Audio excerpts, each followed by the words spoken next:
La mise en accusation par les deux chambres entraîne de plein droit la levée de toute immunité du président de la République. Ah oui. Voilà, donc voilà, président ça ni sauf la sona. Nous la sona. Oui. Voilà, président ça fait. Président vous Les deux chambres du Parlement se réunissent en congrès ad hoc pour statuer sur la décision du président de la République. La décision est prononcée à la majorité des 3/4 des membres. Voilà. Donc il y a trop de conditions.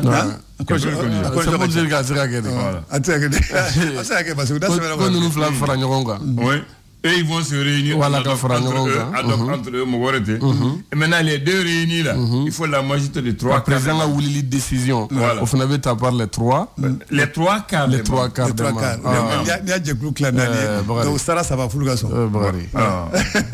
Seuls sont concernés les votes favorables à la destitution. Donc voilà, donc les sessions du congrès ad hoc sont présidées par le président de la Cour suprême. Les sessions du congrès ad hoc des deux chambres est présidée cette fois-ci par le président de la Cour suprême. Ni Ouflaï Nyonsoro. Pour que Baranigake. Le président de la Cour suprême. Le président de la République dispose des droits de la défense. Il peut se faire assister par le conseil de son choix ou à toutes les étapes de la procédure. Voilà, le président,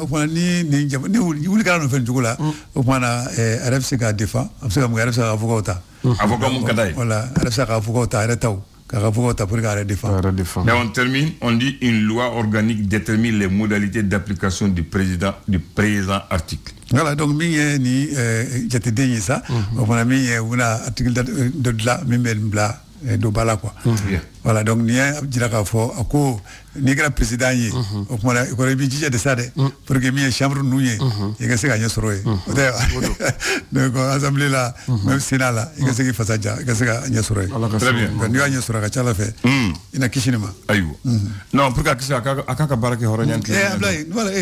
frafinate ali ka barake gagné ali ma barake gagné c'était la majorité au niveau de l'assemblée c'était la majorité des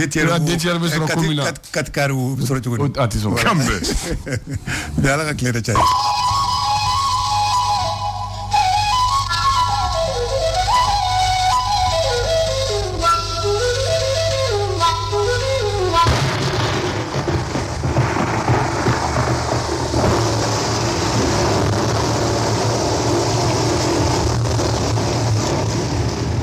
بسم الله الرحمن الرحيم الحمد لله رب العالمين اتنياري ça va ikakenewa ko chugodi ko gausa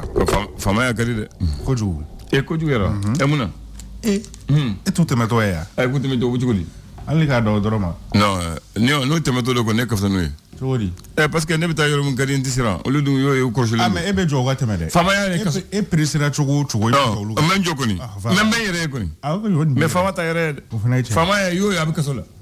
fama yo ya bi kaso la ouais parce que les gars font bien jatimina lenu parce que ta yere ah wal na bisuno wala jatimina lenu voilà donc fama ya kadi men ngabala jenati yere bitu fembe na fabi fo fene bita so yoro do bi o fene ade mu mayoro ko ni ame fama ka fari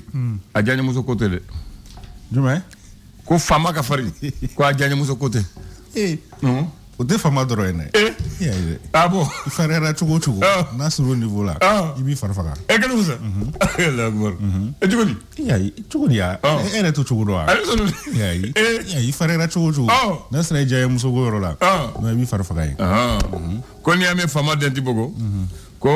ajanya muso ter muso se ga dembo foti bola e muna ajanya muso o ter muso e ma foka ajanya muso ko fama ajanya muso ter muso se ga dembo o bo bugoke emuna ni ame fama jaya muso ter muso c'est que ter muso ne fene be ka fama ka muso go to sen fene sensi wu Allah akbar e mama ter muso ayo amba ko jenu muye ko tuma do la fama ma jugu da kankoro la sigide ka jugu o tien o fa ni e to ko parce que o be abo lu kono n'olu sera labla fitini min be do luma o fana do bina bo la quoi donc clair bina cha sana ka kula olu sera bari Allahu akbar aywa bismillah abba ambe do nyuna bi jumae avril kalo kile muka ani shegi sa ba flal ni muka ani saba tabarakallah gafa be angale sorta kala je mun ba kono e sora le kuma le no feminga mi ko kunungo jamana nyamgo ni oyi asimi goita chama jafanga nyamgo ale koni minan kurado koni di anga fintigi la kaw oluma ira ka fo ko panguru koni temene ko abe kala do mado bo lu dilen ko sisa ko bolma fe munu be bol duguma lu koni diranga fintigi la kaw ma wasa dobse ka fara uka wuli ka jwale no ka chesirika bamanji wali ale keleli hukumu konnana e sora ale ka la selido no mun de bolmena ko nimbe boranga jingene kono ko ma shika demete adumbe borane ane ko ja folo tinyala anga na folo tumiche abiche non kunu de nedaral wa nini sunino akabo aklima akabo aklima e ko ero kote ayo l'indépendant akodi ale kumana feminga o de memetalike ko ibi groupe ale PDG ni oyi Ibrahima Jawara ko ale kon ba feka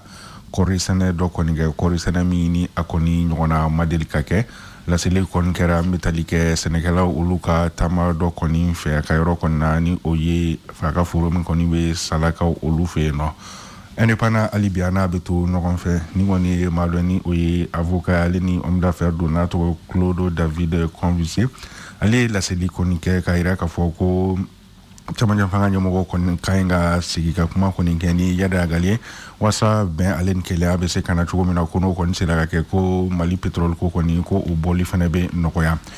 alibi ani indépendant betu no fa mi Abdul Wahab Aga Mohamedi ni ale kulumimbe ni abe foma ko collège transitoire mina ka kaw ulufe no onyamado ay la selike kayra ka foko la kana balla kera sababu koni ninga mamunun koni bo u daka yoro konna ko ube ka chaya mina ka konnana ka be nyinin kana ni gila ya koni mina ka kaw ulufe am wakati na ecosystem ene pana ale ka la selike ere nyini ni kono voyage be le soir de Bamako ko Bamako oula soir de Bamako ale kumale me feminga ale fana kumalembe anga findigila kauka bulma fe kura koni soli ukumu konnana o chama fanga nyamo koni bulma fe ko folo koni kledi kunungo o senfe fana ministre mi nyashino no la kana ko ma no ministre de la défense ale la seliga kaira ka fo kuni wale mi kon kele flene kuni mna do koni fra o ka wulka jonu ka chesri kon ka bamanchi o lu keleli hukumu konnana alibi ani soir de Bamako beto no fait ye wale do koni mi ni alekera jala fuluka olufe no maina ale marala ni koni ye tasma mena do koni mi ni mo maseka am ta kun koni don mi rekera sababu koni ninga sodo jeni ale ni ka mo ka bakan koni jeni maina ka olufe sore Bamako alibi ana betu no kon fa yera ka fo mi metalike lycée mena fama ko Alfred Garçon ministre min koni nyashino no kalango ko nyana boli mani o de Ousmane ale la sele kon ka ira ka foku école de ndo koni gena bada na seka kalan kon ke Mali école chilable ka sabu ke ni ko indiscipline caractérisée o te mbolo bala da matama ko jouer marabali mbolo bali ya nyarmile donc adet na seka kalan kon nga Mali dugo ko ka blé soit de Bamako alibi ana betu no kon fait oje na wori bodum na wori gata privé en tant que école kon be mal la tête à côté fona sur privé fina enregistrer l'interministère de l'éducation d'accord alibi ani soit de Bamako betu no kon fait ayira ka fo bamanchi wale mun kon kera do ko tameden na ho mun kon na nga findi la ka ko ni wuli kajo fanga ko ni bonye kren la Mali chamancha fa fait wasaka seka dangarke ma ko fole olula soit de Bamako aleka la selido bi Mali d'aujourd'hui ale chogodi ale Mali no feminga mi ko ni Mali opérateur économique bado ko ni ko ale ko ni faturani oye Babu Yara no ni to ko zoro de sugu ba tlante be atay ko Babu Yara no wali gido awo no chigato la amon fi dang me to ka to me Babu Yara Mali be bado aujourd'hui Mali alibi anabeto no kon fait ayira ka fo mi Mambi Jabi ni bela jele kon bado ko kele ni Ligue de Sikaso, Ligue de football Sikaso, au Nyama, qu'on allait la Sélégue Kaira Kafoko, qu'on be Bavier, Toureni, Oye, Fema Photo, Nyama, qu'on a Moratimna, Eko Sisako, qu'on baka candidature, qu'on est Kokoroma, do deuxième mandat, qu'on nana. Aujourd'hui, Mali, Aleka, la Sélido. Mali Tribune. Mali Tribune avec Maluno Feminga odi ko ni woni barabla seben ko na dona nyama ko ni nyakoro ala dona kulum fe odi transporteur ye ni oye mobile bolo luka la fasa ko ni kemeka préavis de grève ko ni do Mali Tribune alibi ana beto no konfe ko shisa ko ni ale mini ko ni interdit la nga nyamko fe ko nga obenata ko do be ku denka mi ko wule ka jo ko ni fenebna ke o ko na wasa damsega kari ula chuku mina alibi ani Mali Tribune beto no konfe yera ka fo ko wasa nouvelle constitution ni ore shara sumba kurami yela Mali baro ko ni be sena wasa bela jelen kon be se ka o kono ko ni don chobo mina ko mi e douanza ale académie d'enseignement ko kon ka wuli ka joko ni sira ka sababu ni nga se ka vulgariser ka nyani o e ka nya fo mo ko se ka family kon soro ala choko mina Mali Tribune ale ka la selido le fondement ale maleno feminga amta moptimara kon na yera ka fo kurango hukum konana wasa kurango psega noga motimara la ko musaka do kon labla la mimeta sefawar milliard binani aninanina wasa motimara psega kuran soro inafo alayine no choko mina alibi ani fondement bitu ngon fe pèlerinage hukumu konana ni oye ijie ayira ka fo BVG ale kon ku kameka la nyini munu koni keni o recommandation ko koni kameka sigira ko urula wala la ka sa biworo ani flala fondement ambe saluli kana ali ablandan tubarikallah yome Etienne Nyare ambi domina biye jumaye afrika lot le mugan ani segi samba mugan ani sabaye mo fotea donc à 4 donta kakle tamanta santade le vendredi 28 avril 2006 2006 ni maintenant sincèrement il y avait un homme politique atypique politiquement d'Otumbey allez politiquement à Chito Tuntekele a togo ala kayina la Mamadou Marbatou Diaby Bama Maralay ale tumbi barama ka golo fere ka exporter peut-être no yaka bare ale mata école la amakalanke mais ay donné anyini nabi to abukan fofana atimalo aba fo chokumu kadai mais o de do ka yere fo ko yaka nyokon famia donc ale tumbe tungana après asigra ka to ka convient la avion mécanicien ayo dege avion mécanicien avion iche Kataka confiant. Zwana lai. Kataka komonu kataka worini. Wol doni sorola. Asegra ka fasola. Ana aka bama aka golo exportation aka bama marada. Katoko soro bama marala. Abe bama maraka fere de. Abe bama maraka fara. Aka golo nuni u faka golo nuni beke samara ni chantre to. Donc ale bi golo fana golo jago ale ya do balayer golo nunu bagan golo ale bota ani bagan sugabe voilà bon ale mariba de duruni watme démocratie nana ko ale ba fait que jamana nyema aya parti créé aka parti to be pays de pays parti pour l'unité le progrès et le développement atara 92 élections folo aya Kambo 2,15% sur élection flana aya Kambo aya doni sur élection sabana aya Kambo aya 4,10% à l'alpha maintenant allez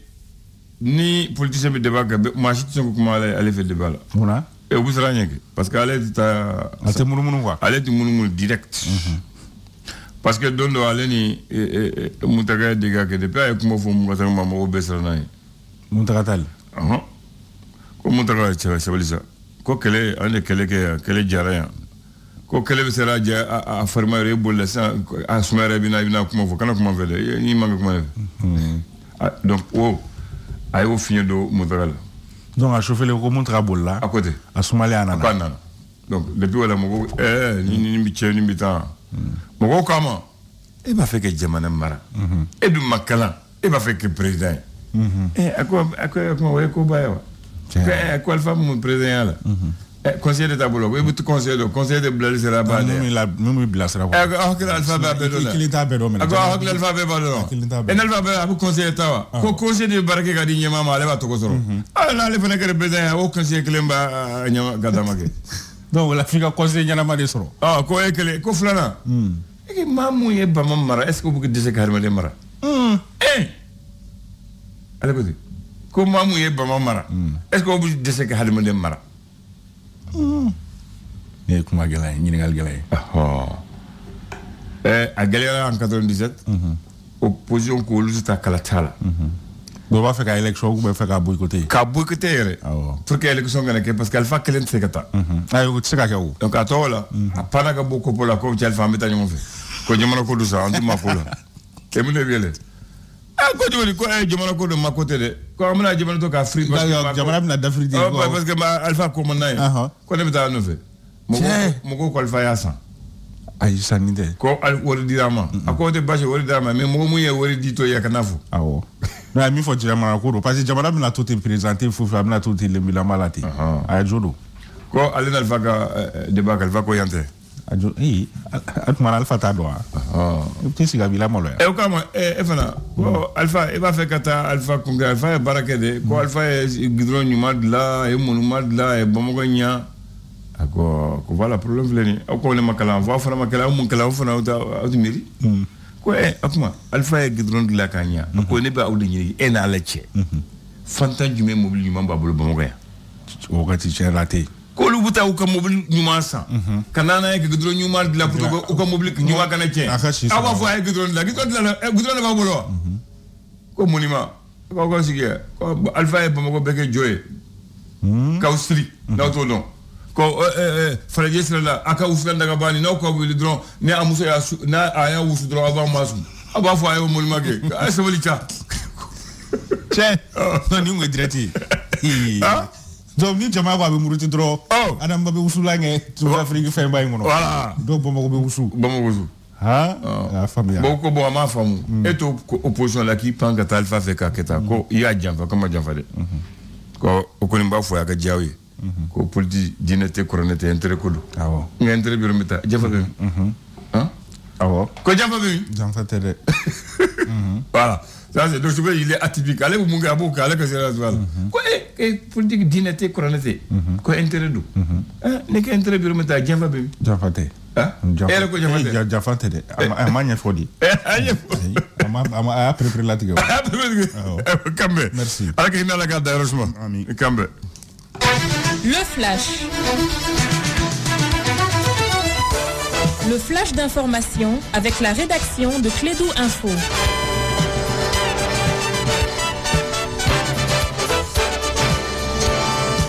Bien, on va donner la parole à Bakary, le 9h en temps universel, le flash le premier du jour. Bienvenue à toi. Merci Abdoulaye Andan, bonjour à toutes et à tous. Bienvenue à ces flashs d'information. Fidèle à sa tradition, le programme national de lutte contre le paludisme a tenu hier la journée scientifique qui réunit les chercheurs maliens. Ces journées scientifiques sont organisées chaque année dans le cadre de la journée mondiale et de la semaine nationale de lutte contre le paludisme à l'Institut national de la santé publique. Sur un autre plan,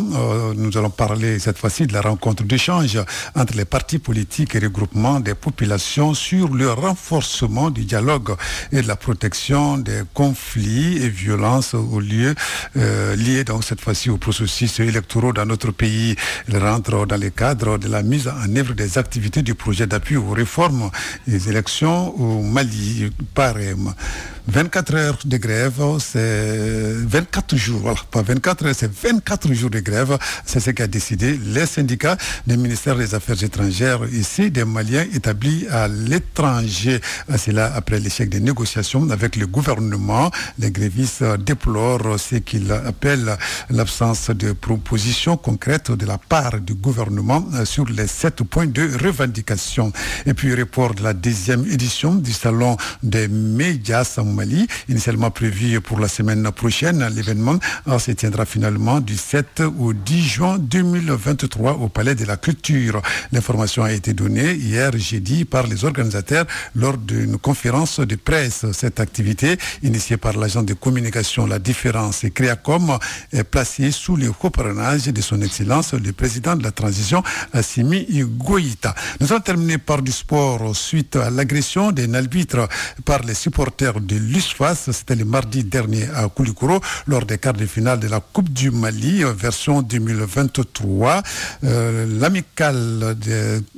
des arbitres du Mali, à l'issue d'une réunion tenue hier au siège de la Fédération malienne de football, a décidé donc d'arrêter toutes ces activités jusqu'à nouvel ordre après avoir condamné donc cet acte de violence et antisportif également. Voilà, donc cette décision va hypothéquer ce qu'on appelle les journées à venir du championnat national Ligue 1 Orange, à commencer par la 16e journée qui était programmée à partir de demain sur les différents stades. Par rapport aux condamnations, pour le moment, donc on attend les autres autorités pour revenir sur cet acte. Il s'agit donc de la Fédération malienne de football qui n'a pas officiellement pour le moment condamné l'acte. Le comité olympique n'a pas condamné, les ligues ni les clubs donc n'ont pas condamné pour le moment cet acte, en tout cas de violence sur le terrain et antisportif. Donc nous dirons tout simplement que c'est une affaire à suivre, Abdoulaye. C'est tout pour ces flashs d'information. Merci de l'avoir suivi. Merci de l'avoir présenté.